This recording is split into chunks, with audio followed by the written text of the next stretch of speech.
So as Mark mentioned, we're coming to the month of Adar, approaching Passover.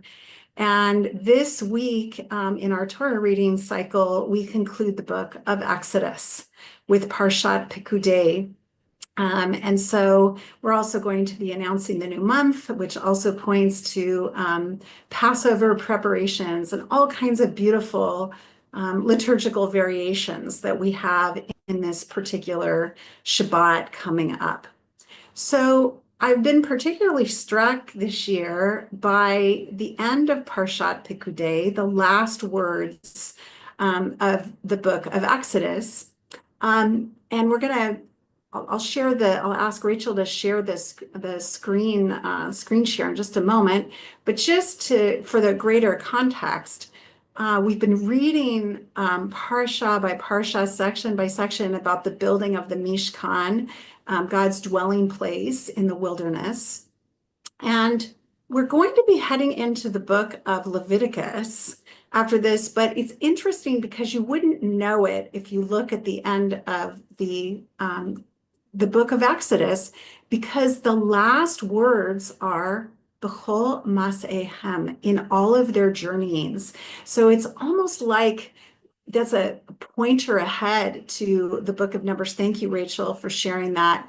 Almost like it's a pointing ahead to what's going to come as we continue maybe leapfrogging in a way over all of the wonderful and important holiness codes that we find in the book of Leviticus, and all of the laws that lead us to be our own sanctuaries of holiness.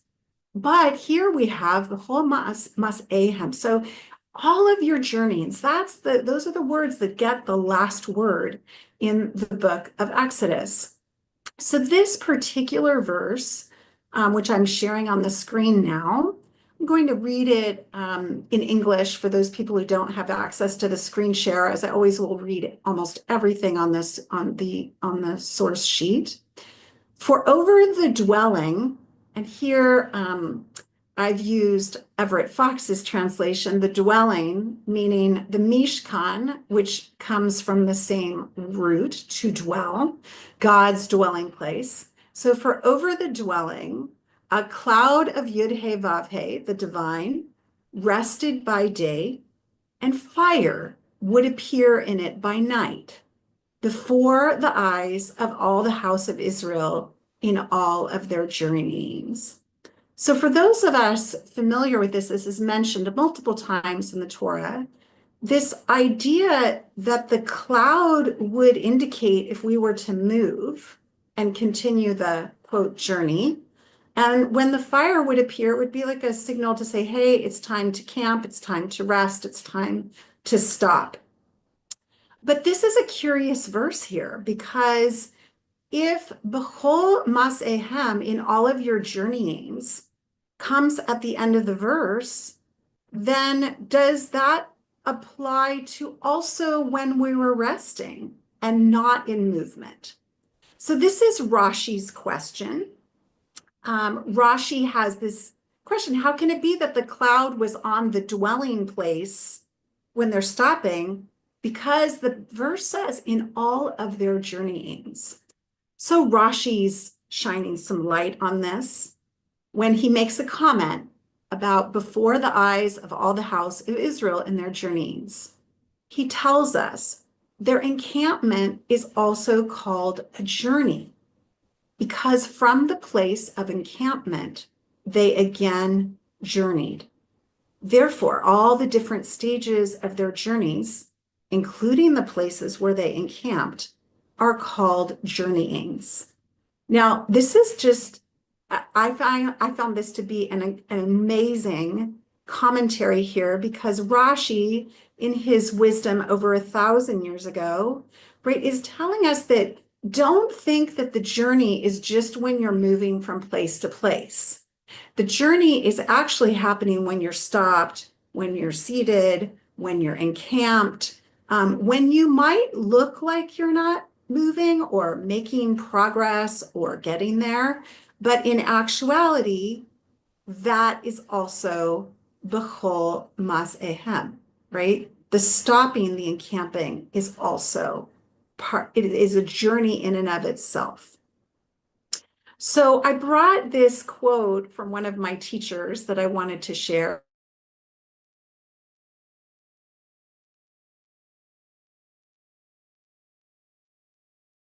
As social presencing in theater. And she has an exercise that she teaches called the stuck exercise. Now, I chose this because when we feel that we're encamped or stopped, or we don't see forward movement, we can often feel that we're stuck. And we use that phrase, right? In English, we say, I feel stuck, or I am stuck. And that's a pretty common thing for us to say, right? But Arowana teaches that something different about this. I'm going to share this series of quotes from her. A stuck, and she has this in quotes, a stuck is when what you are trying to create is not moving forward, where you feel internal or external forces holding you back. You are not your stuck, but everyone has a stuck. So what Arowana is teaching through this is to say, to move away from labeling ourselves as feeling that way, perhaps, and to notice that we have this stuck in front of us, in our bodies, in our realities, but it's actually not going to last forever. Because the nature of something that gets stuck is that at some point it must move. It does move. Something shifts, something changes. It may not be the way we like it to, right? When a stuck moves, it may not be the outcome that we had hoped or wished for. But the idea is that when you have a stuck, that stuck is not going to last forever. At some point, the stuck needs or wants or must move. So she teaches that if we can sense more deeply into our current reality, rather than trying to fix the situation, right? Kind of that idea of like, we're going to unstick this right now, get it out of my way, right? So instead of trying to fix the situation, if we can actually sink into the situation and suspend our problem-solving habit, right? Like, which is, I want that to go away now. And by paying attention, she teaches us to our body knowing, right? Body knowing. That's what we're doing when we come together as a community and to sit. That we discover new directions, new insights, that were not accessible to us only through the head space, right? The head that says, I feel stuck and I want this to go away now. Nope, it's kind of a sinking in and opening up into our stuck to see what is the potential for movement.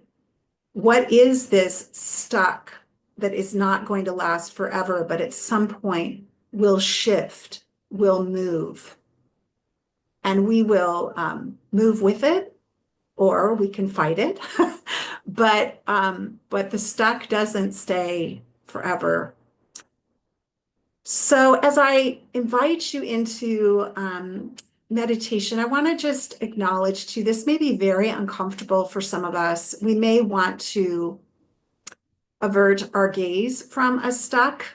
And as our wonderful teacher, Rabbi Jordan Ben-Appel would say, he'd say, if you're going to pick a stuck, don't pick the hardest stuck, right?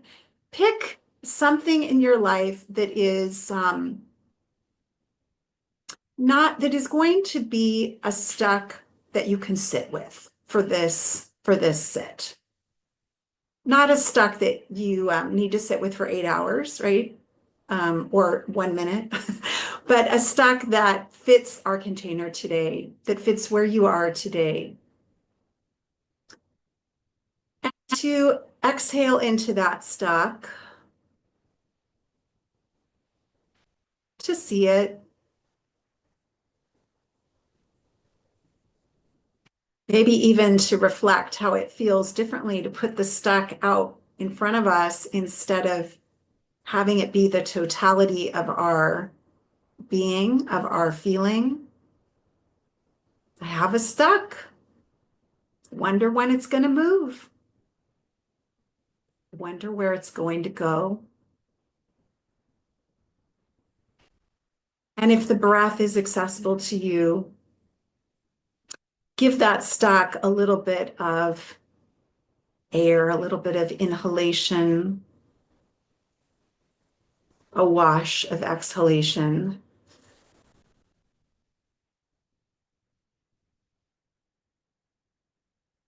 And we'll sit, not stuck, but with a stuck. And I'll bring us back together with a little bit of singing before the mourner's Kaddish.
Yididai, dai, dai, dai, dai.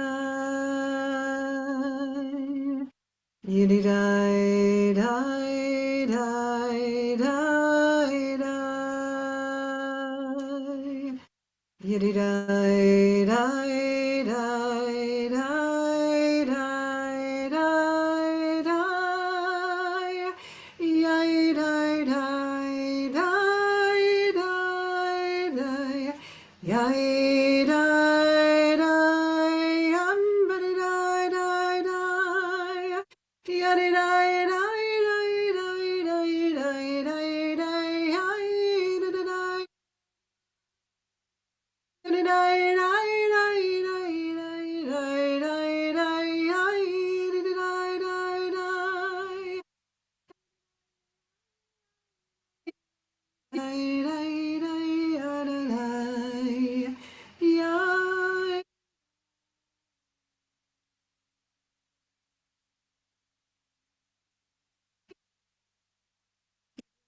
When you feel, even when you feel like you're standing still, it's still a journey. Remember, you're stuck, but everyone has a stuck.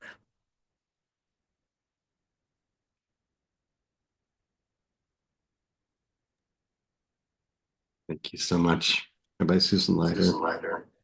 Beautiful teaching and practice today. And friends, let's seal the practice as we do each day. If you're in mourning or observing a yard site, if it's your custom to join in the mourner's Kaddish, you're welcome to do so. If you're not reciting Kaddish, we hope you'll stay present to support those who are in mourning. And put the name or names of those you're honoring in today in the chat, either now or after you recite Kaddish. And if you're joining me, please rise in body, and you can unmute at this time. Yitkadal, Kadash, Shalom Rabbi. Amen. Amad Yidrach V'Yitev Likutei, V'Chayechon V'Yomechon, V'Yetachal Yisrael, Hagala V'Zman Karev. Amen. Amen. Yehi Shmei Rabba Mevarach Mevarach le'olam olamei almaya. Barach Yishtabach Ar V'Yitramam V'Yitnaseh Dar V'Yitpalag V'Yitpal V'Yedekudsha Ilan B'Birkata Ushbachata V'Nechemata Aminan Ba'olam Amen. Yehi Shalom Yehi Rabba Shlama Rabba Shemayim Hayim Alim Israel Shalom Seh Shalom B'Momav Israel Yoshei Tevel Amen. Amen.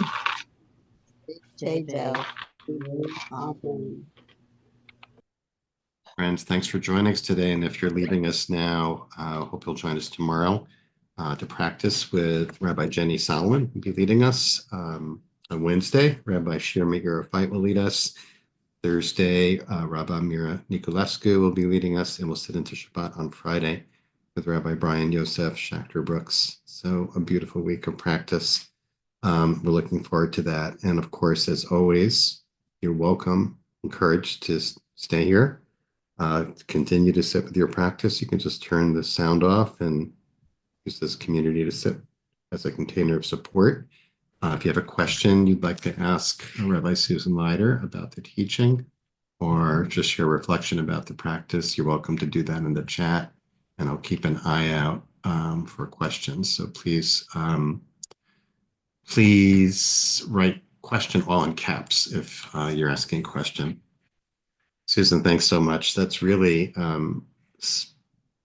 pretty timely teaching and practice, I would say. I think many of us are feeling rather stuck, both because of the collective circumstances, as well as various situations in our own individual lives. And I'm curious, actually, if people feel comfortable, anybody feels comfortable sharing what stuckness you focused on in your practice today. no pressure, no requirement, no obligation to share. It's always optional in the IGS context. But if you're moved and comfortable sharing, that would be wonderful. I did kind of, I think you're teaching in that point about that even when there's the appearance of being stationary and not moving anywhere, that there is motion and journeying happening, was, I thought, really powerful, and that in some ways, actually, we might be even more aware of being in motion when we're at rest, that when we're on the move, we are maybe less conscious of that. So it just brought my attention to that. I really appreciated it. Because thinking about, yeah, I could substitute paralysis, for that word. Um, so all of which is just to say thank you for it. It's hard to ignore the bigger stucks currently in my life and focus on a smaller one. Yeah. Uh,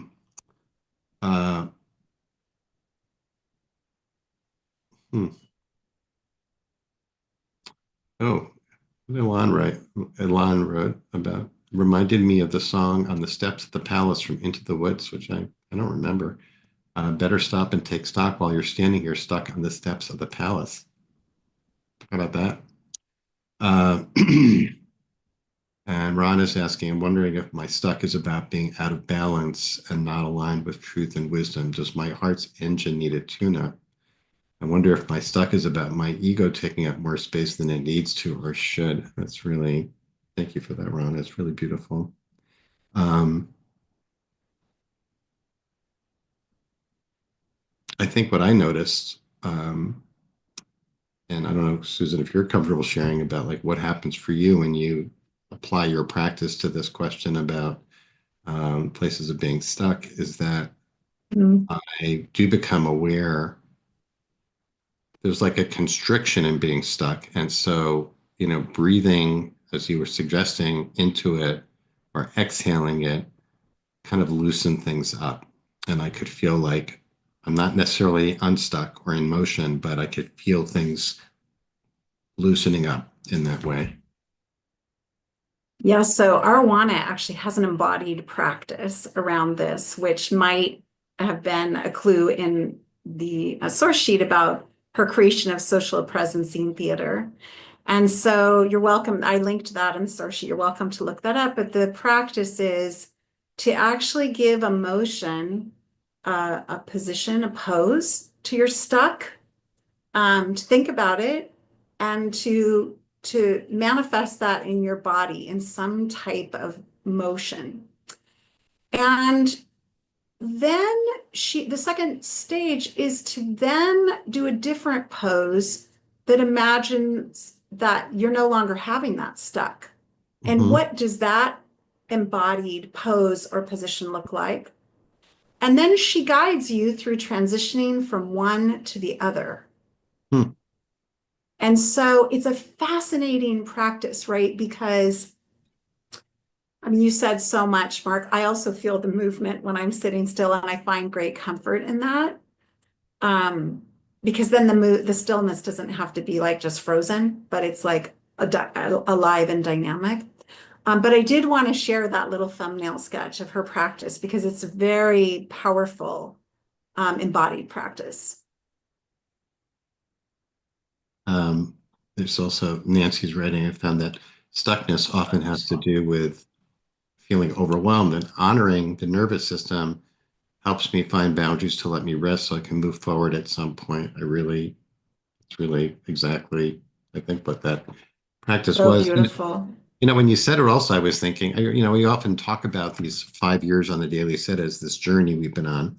And, it's so apropos of what you were teaching today, because what's the journey is that we sit and don't move, for a little period of time during the day. And in doing so, become aware that we're on a journey, become aware of that dynamic that's happening. So I also am thinking about, there's a beautiful poem by John O'Donohue in, I think, his book, To Bless the Spaces Between Us, called On New Beginnings, which the essence upshot of which is becoming aware of changes that are kind of happening at work before you actually take the step. You become aware of there's a dynamic going on about that something's going to happen, but you still have not made a move in that direction yet. So I love this idea of the Israelites' journey and all these different stopping points along the way of the encampments as not just being, well, you can imagine them fetching and saying, why do we have to wait at the rest stop? Let's keep going, you know? But it's not just the purpose of rest, right? It's for the purpose of becoming aware of the process that is of going forward. And it's extremely helpful in our current circumstances, I think, for me, politically, whether Israel or in America, of having this sense of changes afoot. It may not look like it. It may look like things are going backwards, but it is possible to imagine that positive change is afoot within each of us as well. And So when the movement doesn't happen as quickly as we would like it to, right? Right. I found, Mark, the O'Donohue poem and put it in the chat. Oh, thanks. So yeah, I remember, I think you sharing that on a retreat together, and it's so beautiful and so fitting. The other image that came to me when I was sitting, moving, considering my stuck, was I was thinking about the fire by night that burns, that is our signal to stop. And like, what happens when that fire is agitating, right? Like the fire comes and so you have to stop and you don't want to stop, right? Like you want to keep going. You want to feel forward motion. And I don't know, the fire is supposed to be a protective force, I think, for us encamped in the wilderness, but it also can feel internally very uncomfortable, like out of sync, like our bodies have to stop, but our urge to go forward, to shift, to change, to create, to move is there. And I don't know, it was an interesting image that popped in my mind this time. Not necessarily comforting, but maybe validating for those of us who feel that sometimes. Yeah.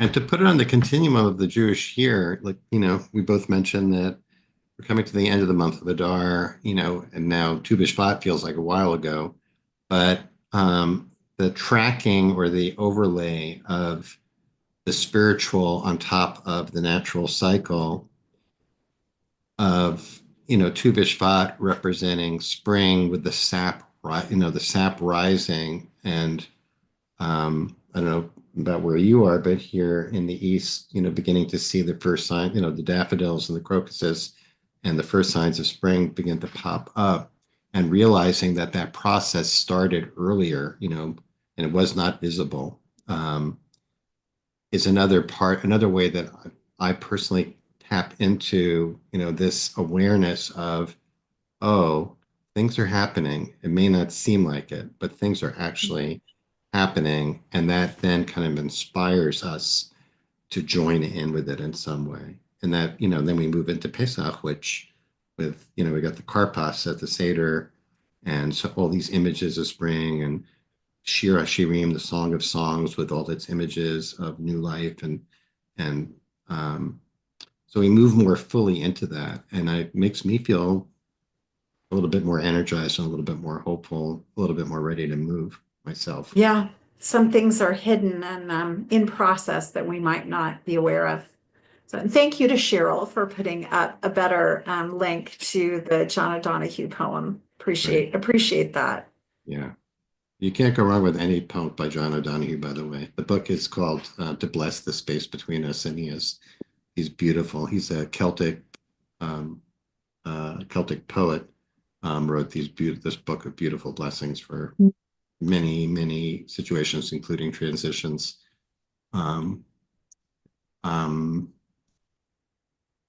Question from Natasha: I repeatedly get stuck on making the transition between daytime activities and letting go at the end of the day and winding down slowly for sleep. So I stay up way too late. I mean, I don't know what you're talking about, Natasha. I never do that. I just get to sleep early and get off my phone. Um, so it's interesting to think about sleep as a kind of encampment, right? Where we actually, whether we like it or not, eventually let go of the motion of the day and stop. No, we're not doing anything. And yet there's so much going on, right? Right. Yeah, it's like the fire is up there to tell us to stop, but we want the cloud, like we want to keep going. Um, Natasha, that's a great one. I think it resonates with so many of us. And it's interesting to think a bit about having us stuck because eventually the body does yield, Hmm. right? It does, like, unless we stay up straight for 3 days. But I mean, but eventually the stuck does give way to something else. And your question is, what awareness I think can I bring to that to maybe have the stuck move quicker? And not quick in a way of like, I want this now, but more quickly in a way that allows our bodies to yield to what they need. Hmm. Big and a really good question, good observation. So in this framework, like stuck, we get sometimes the English word stuck has this kind of negative connotation, right? But this really reframes it in more in a positive way, really. Where so would you, Susan, would you consider Shabbat a stuck, a weekly stuck? Um, It's shifting from because it's shifting from that doing movement, right? right. Ongoing forward motion to stillness, right? Of not moving. Transit, when I think about so many people have wonderful comments on transitions, right? So like if we become our stuck too much, so let's think about, before Havdalah, and we say, I love this Shabbos stuff. I want to sit in Shabbat. I don't want to move. I don't want the week to start because I'm Mhm. feeling a sense of, this is just an example, right? So I think there's this idea of holding lightly and not over identifying with the stuff. And that's exactly what Shabbat is, right? Is that Mhm. it's a gift that comes and it goes. And however much we can be present with it and hold it lightly, then we have what to benefit from such a beautiful experience, right? But if we hold too tight or have us stuck with Shabbat or with anything, right? We're taking something positive. There may be people here for whom Shabbat is a challenge and Right.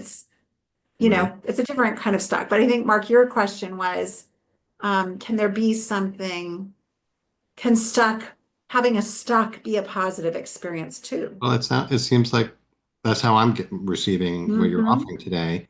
So, and we can apply it in so many different small situations in life, like when we're stuck in traffic or stuck at the checkout line, or when we have a writer's block, right? When we're stuck and don't know what to do, right?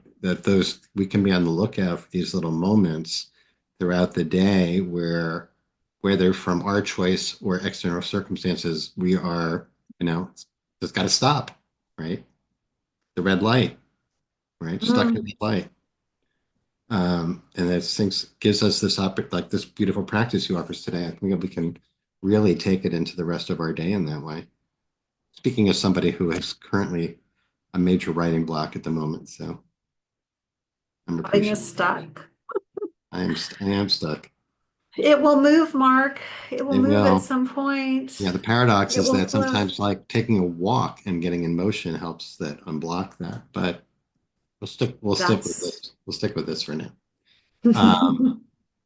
Yeah. Okay. Thanks everyone. Beautiful comments in the chat as always. And yes. Susan, thank you for offering such a great teaching that, opened the gates for so many of us, I think. It was really beautiful. Rachel, thanks to you for holding us together and each of you for Thank being you, here. Rachel. We'll look forward to seeing you tomorrow to practice with the Rabbi Jenny Solomon, everyone. Many blessings. Thanks, Susan. Be safe and well, everyone. Take care. Thank you.